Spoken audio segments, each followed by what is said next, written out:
오늘 부족한 저를 이 자리에 세워주신 하나님께 감사드리며 강림재단으로 불러주시고 말씀의 강단에 허락해 주신 담임 목사님께 진심으로 감사드립니다.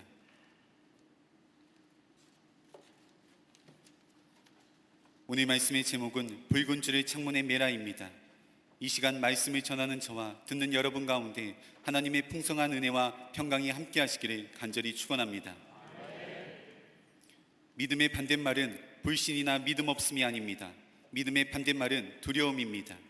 성경에는 두려워하지 말라, 염려하지 말라가 366번 기록되어 있습니다. 이는 365일 두려워하지 말고 한 번 더 염려하지 말라는 의미라고 합니다. 그만큼 두려움은 하나님 말씀대로 살지 못하도록 가로막는 커다란 장애물입니다. 여호수아 1장 2절에서 3절 말씀 보시면 내 종 모세가 죽었으니 이제 너는 이 모든 백성과 더불어 일어나 이 요단을 건너 내가 그들 곧 이스라엘 자손에게 주는 그 땅으로 가라. 내가 모세에게 말한 바와 같이 너희 발바닥으로 밟는 곳은 모두 내가 너희에게 주었으니. 분명 하나님께서는 여호수아에게 가나안 땅을 주시겠다고 약속하셨습니다. 하나님께서는 모세에게 하셨던 약속을 여호수아에게도 그대로 허락하여 주셨습니다. 처음 하나님의 약속을 받은 여호수아는 하나님만 믿고 앞으로 전진하는 것처럼 보였습니다. 여호수아 1장 11절 말씀입니다. 진중에 두루 다니며 그 백성에게 명령하여 이르기를 양식을 준비하라. 사흘 안에 너희가 이 요단을 건너 너희의 하나님 여호와께서 너희에게 주사 차지하게 하시는 땅을 차지하기 위하여 들어갈 것임이니라 하라. 그런데 오늘 본문인 여호수아 2장에 와서는 여호수아가 지금까지와는 다른 모습을 보여줍니다. 바로 시딤에서 정탐꾼 2명을 보낸 것입니다. 그것도 아무도 모르게 진행하였습니다. 38년 전 여호수아는 가데스 바네아에서 12명의 정탐꾼의 일원으로 뽑혀 정탐을 다녀온 적이 있습니다. 그때는 분명 하나님의 명령이 있었기에 정탐을 다녀온 것입니다. 민수기 13장 1절에서 2절 말씀입니다. 사람을 보내어 내가 이스라엘 자손에게 주는 가나안 땅을 정탐하게 하되 그들의 조상의 가문 각 지파 중에서 지휘관 된 자 한 사람씩 보내라. 모세가 여호와의 명령을 따라 바람 강야에서 그들을 보냈으니 그들은 다 이스라엘 자손의 수령된 사람이라. 그러나 이번 정탐은 철저하게 여호수아의 명령에 의해 진행되었습니다. 세월이 많이 지나 가나안 땅에 무엇이 변하였는지 살펴보기 위함이 아니었습니다. 여호수아는 계속 두려웠습니다. 하나님의 약속을 믿지만 그 믿음만으로는 확신이 서지 않았던 것입니다. 그래서 정탐꾼 2명을 보낸 것입니다. 그러나 오늘 말씀에 이와는 반대로 믿음으로 반응한 여인이 등장합니다. 바로 라합입니다. 그는 기생인 동시에 이방 여인입니다. 또한 그가 살았던 도시는 혼란스러운 여리고성입니다. 라합은 세상적인 관점으로 본다면 이 땅에서 대접받을 수 없는 가장 낮은 자리에 있던 사람입니다. 그가 어떻게 하나님을 믿게 되었는지 성경은 자세하게 기록하고 있지 않지만 기생이라는 직업으로 보아 술집과 숙박을 운영하면서 많은 사람이 오고 갔고 그 속에서 하나님에 대해 들었을 것이라 추측해 볼 수 있습니다. 참으로 귀한 믿음입니다. 라합은 하나님을 직접 본 것도 아니고 하나님을 직접 경험한 것도 아닙니다. 단지 이스라엘 백성을 통해 하나님께서 어떤 일을 하셨는지 들었습니다. 믿음은 들음에서 난다고 하였는데 하나님에 대해 전에 들었던 이야기를 통해 그의 마음 가운데 믿음이 자라나게 된 것입니다. 이렇게 자라난 믿음을 통해 정탐꾼을 숨겨줄 수 있었고 하나님의 귀한 약속인 구원이 기생 라합의 집에 임하게 된 것입니다. 과연 하나님께서 허락하여 주신 약속은 어떻게 성취될 수 있었던 것인지 오늘 말씀을 통해 영적 교훈을 얻고 기도의 제목을 삼고자 합니다. 첫째, 붉은 줄을 매야 합니다. 고대 도시 국가의 왕은 절대 권력을 가지고 있었습니다. 왕의 명령을 거역한다는 것은 곧 죽음이나 다름없었습니다. 상식적으로는 왕의 명을 거역할 엄두를 낼 수가 없습니다. 그러니 라합의 행동은 상식 밖의 행동입니다. 하지만 기생 라합은 왕을 두려워하지 않고 소신껏 행동하였습니다. 여리고로 파견된 2명의 정탐꾼이 기생 라합의 집에 몸을 피하였습니다. 왜냐하면 그곳은 술과 음식을 파는 곳이라 많은 사람이 모여들 뿐만 아니라 각양각색의 다양한 사람들이 몰려드는 곳이기에 정탐꾼은 자신의 정체를 숨긴 채 여리고성의 정치, 군사적 동태를 살필 수 있는 아주 적합한 장소라 여겼기 때문입니다. 특히나 그곳은 성벽 위 높은 곳에 위치하고 있기에 여리고성 전체를 한눈에 들여다볼 수 있는 매우 유리한 장소입니다. 그런데 문제는 이미 여리고성의 왕은 정탐꾼이 온다는 사실을 눈치채고 있었습니다. 그곳이 기생 라합의 집이라는 정보도 입수하게 되었습니다. 그래서 여리고성의 왕은 급히 라합의 집 근처와 여리고성 곳곳에 군사를 파견하여 정탐꾼을 잡고자 하였습니다. 여리고성을 정탐하러 온 2명의 정탐꾼은 졸지에 쫓기는 신세가 되어버렸습니다. 이제 여리고성에 거주하고 있는 기생 라합은 결단을 취해야 할 때가 온 것입니다. 자신의 집에 유숙하고 있는 정탐꾼을 내어줄 것인지 아니면 정탐꾼을 숨겨줄 것인지 결정해야 합니다.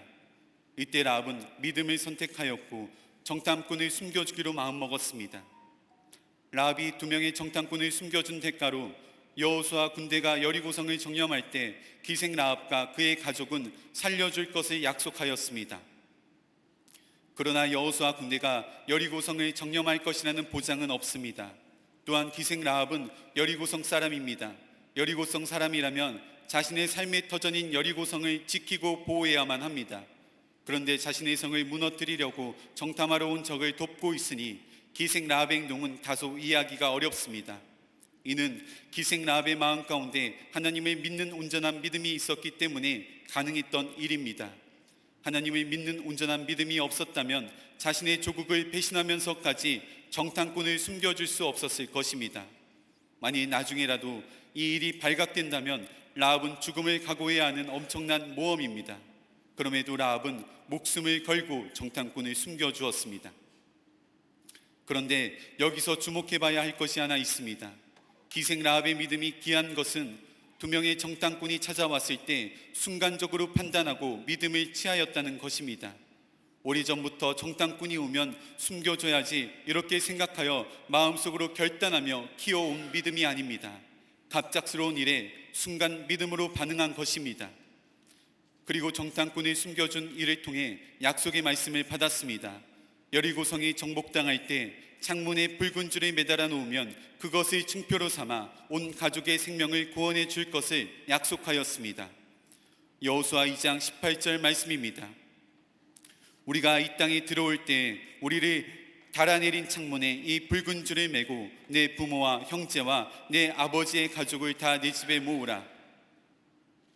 우리는 성경을 읽을 때 그저 기생 라합이 살려고 창문에 붉은 줄을 달았나 보다 생각할 수 있습니다. 그러나 기생 라합이 창문에 붉은 줄을 매는 것은 단순한 행위가 아닙니다. 엄청난 마음의 결단과 믿음이 필요한 일입니다. 만일 나중에 붉은 줄에 매달았던 것이 발각되면 죽음을 각오해야만 합니다. 그러니 라합이 붉은 줄에 매달았다는 것은 이제부터 하나님께 올인합니다. 전적으로 하나님 한 분 의지합니다.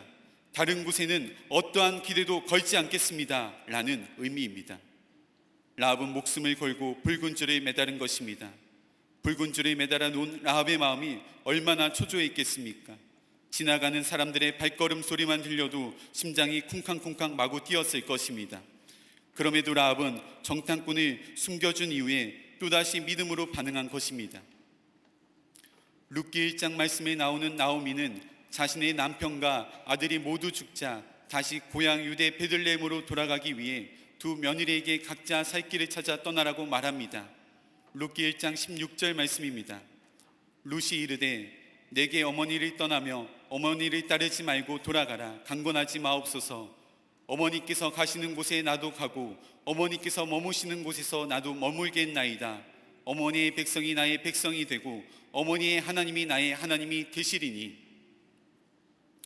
그러자 오르바는 자신의 길을 찾아 떠났습니다.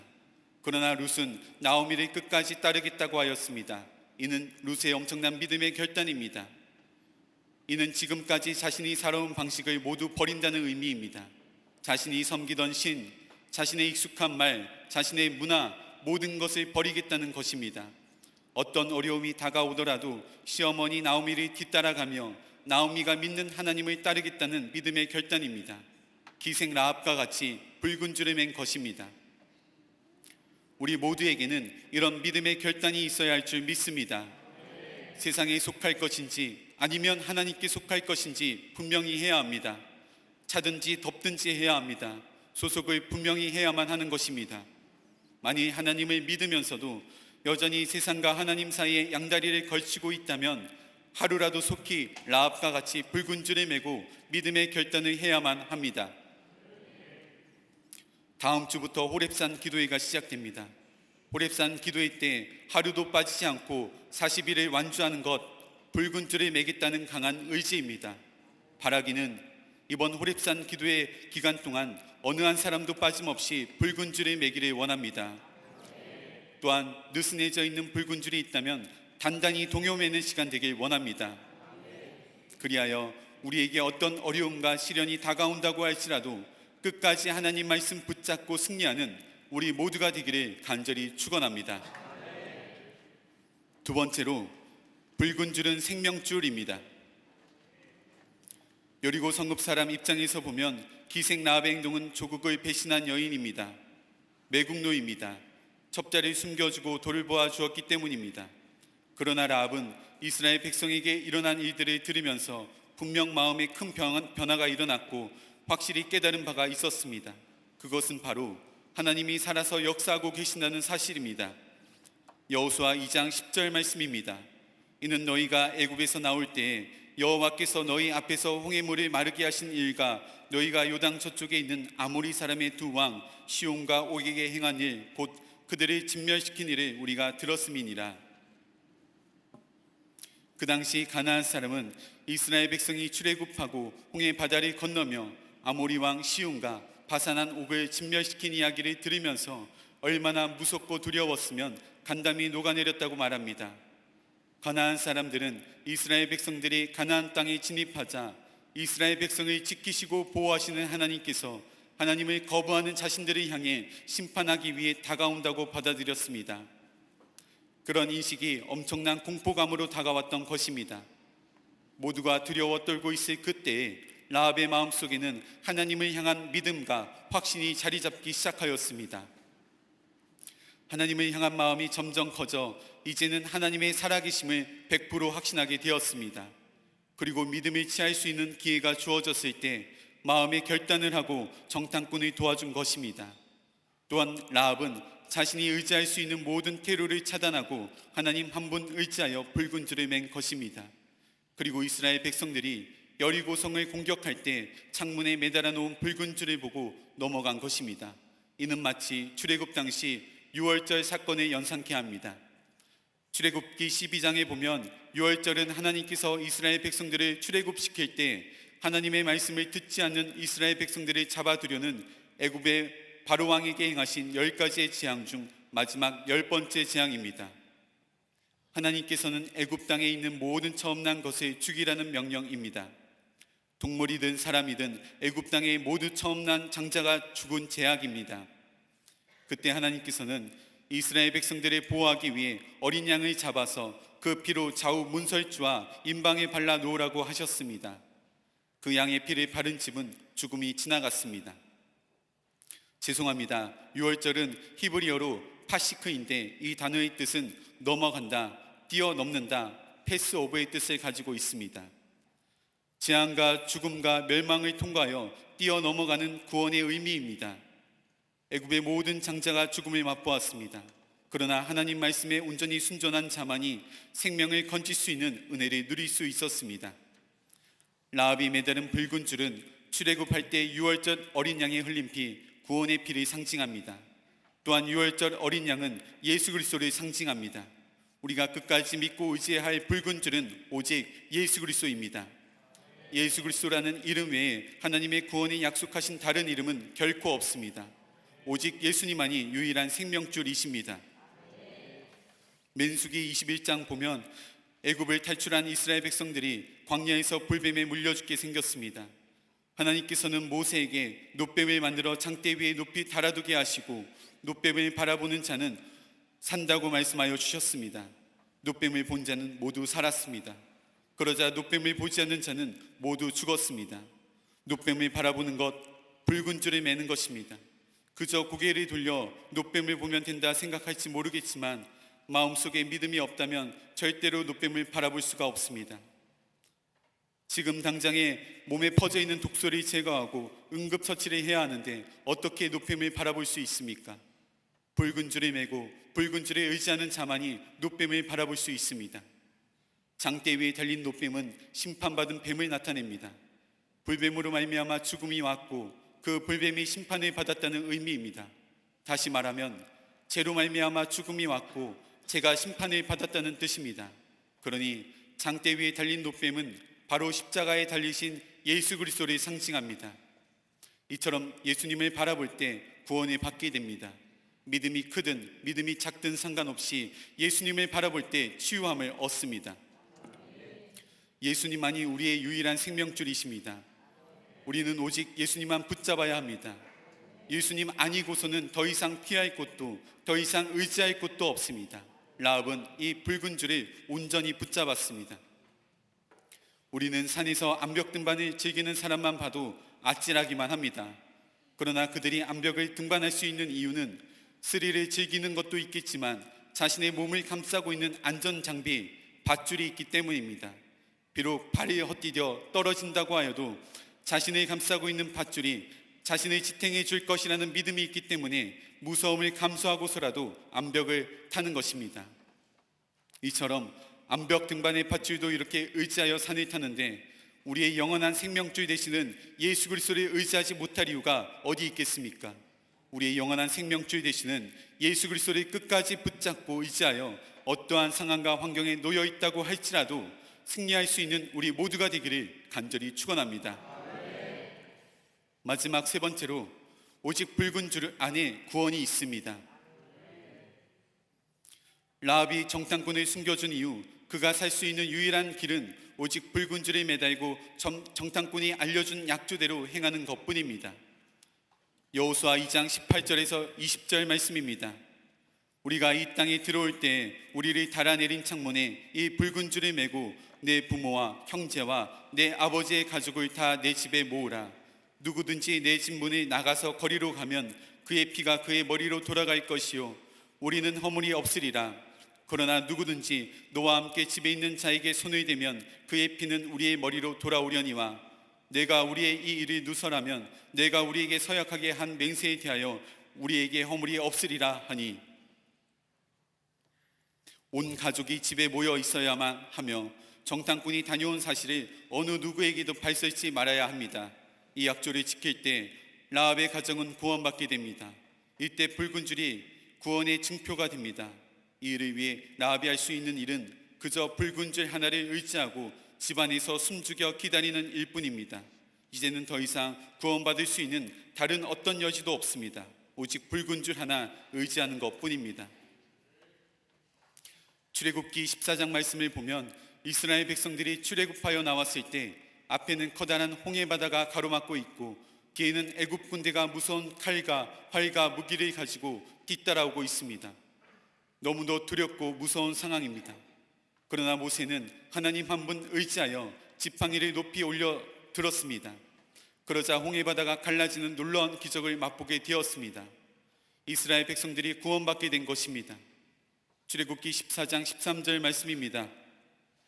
모세가 백성에게 이르되 너희는 두려워하지 말고 가만히 서서 여호와께서 오늘 너희를 위하여 행하시는 구원을 보라. 너희가 오늘 본 애굽 사람을 영원히 다시 보지 아니하리라. 이스라엘 백성들은 모세를 따라 오직 하나님 한 분 의지하여 홍해바다 앞에서 기다리고 서 있었습니다. 그러자 놀라운 구원을 경험한 것입니다. 놀라운 기적을 맛본 이스라엘 백성들은 이제 이렇게 고백할 것입니다. 하나님 한 분이면 충분합니다. 성막에서 휘장을 만들 때 사용하는 홍색실과 라합이 메었던 붉은 줄은 같은 단어입니다. 출애굽기 26장 36절 말씀입니다. 정색, 자색, 홍색실과 가늘게 꼰 배실로 수놓아 짜서 성막 문을 위하여 휘장을 만들고, 여기서 홍색실은 예수 그리스도를 상징하며 십자가 복음을 뜻합니다. 성소 안으로 들어가기 위해서는 십자가를 통과해야만 합니다. 예수 그리스도의 십자가를 통과하지 않고는 절대로 속죄함을 받을 수 없습니다. 십자가를 통과한 자만이 구원받게 됩니다. 이것이 바로 우리가 붙잡아야 할 붉은 줄입니다. 마지막 날 우리도 하나님의 심판대 앞에 서게 되는 날이 반드시 옵니다. 그때 십자가에서 피 흘리신 예수 그리스도의 붉은 줄에 매고 있어야만 합니다. 그렇지 않으면 심판받게 됩니다. 오직 붉은 줄만이 심판에 넘어갈 수 있습니다.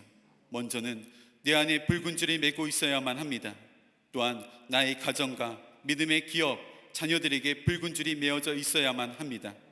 그래야만 내가 어디를 가든 주님께서 함께 하시며 하나님의 보호하심과 인도하심을 받을 수 있습니다.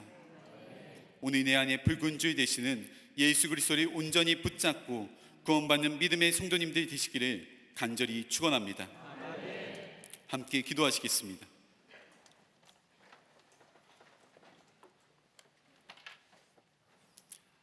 살아계신 하나님 아버지, 기생 라합을 통하여 다시금 믿음에 대해 돌아보게 하시니 감사합니다. 날마다 붉은 줄을 매달아 믿음 가운데 서게 하시며 우리의 영원한 생명줄 되시는 예수 그리스도만 붙잡고 나아가는 삶 살게 하여 주시옵소서. 혹여나 세상과 하나님 사이에 양다리 걸치고 있었던 부분이 있다면 이 시간 결단하여 하나님 나라의 백성으로 소속을 분명히 하게 하여 주시옵소서. 세상 다른 어떤 곳에 기대를 걸지 말게 하시며 하나님 한 분으로 만족하는 삶 살게 하여 주시옵소서. 호렙산 기도회가 다음 주부터 시작됩니다. 우리의 붉은 줄이 잘 메어져 있는지 확인하는 시간 되게 하시며 느슨해져 있는 붉은 줄이 있다면 단단히 동여매는 시간 되게 하여 주시옵소서. 우리 주 예수 그리스도의 이름으로 기도드립니다. 아멘.